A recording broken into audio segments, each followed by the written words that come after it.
Hey everyone, I want to talk about something important today because it's time to get back to our roots around free expression on Facebook and Instagram. I started building social media to give people a voice. I gave a speech at Georgetown 5 years ago about the importance of protecting free expression, and I still believe this today. But a lot has happened over the last several years. There's been widespread debate about potential harms from online content. Governments and legacy media have pushed to censor more and more. A lot of this is clearly political, but there's also a lot of legitimately bad stuff out there. Drugs, terrorism, child exploitation.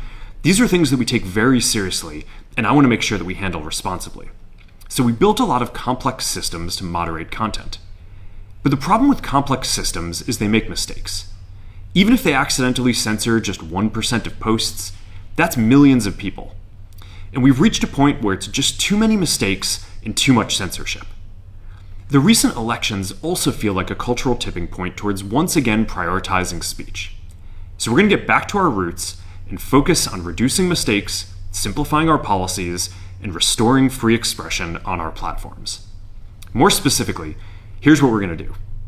First, we're going to get rid of fact checkers and replace them with community notes similar to X, starting in the US. After Trump first got elected in 2016, the legacy media wrote non-stop about how misinformation was a threat to democracy. We tried in good faith to address those concerns without becoming the arbiters of truth. But the fact-checkers have just been too politically biased and have destroyed more trust than they've created, especially in the US. So over the next couple of months, we're going to phase in a more comprehensive community notes system.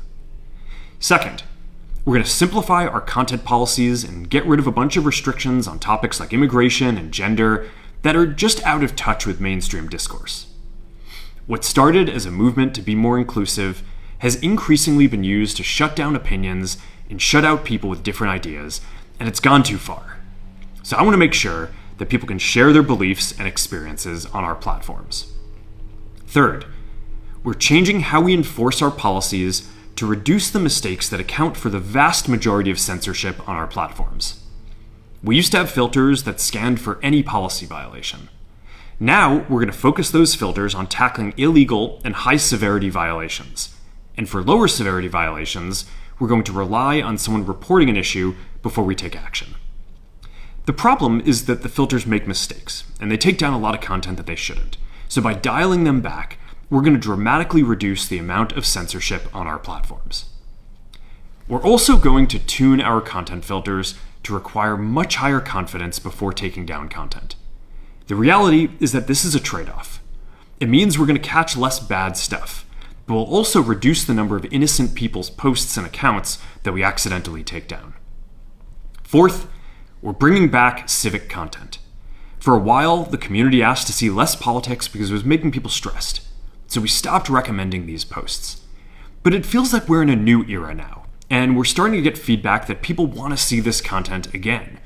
So we're going to start phasing this back into Facebook, Instagram, and Threads while working to keep the communities friendly and positive.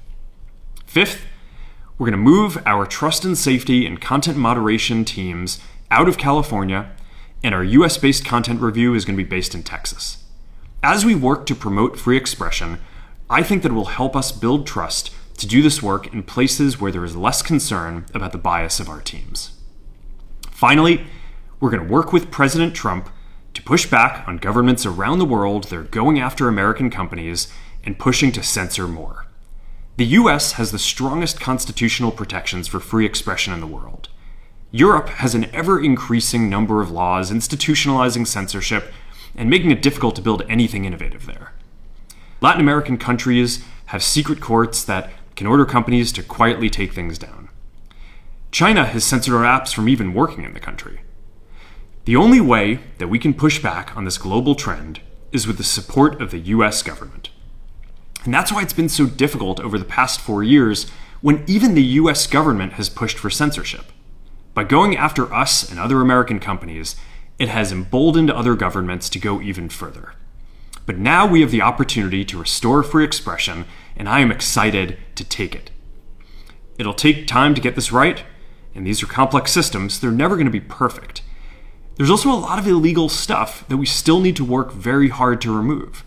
But the bottom line is that after years of having our content moderation work focus primarily on removing content, it is time to focus on reducing mistakes, simplifying our systems, and getting back to our roots about giving people voice.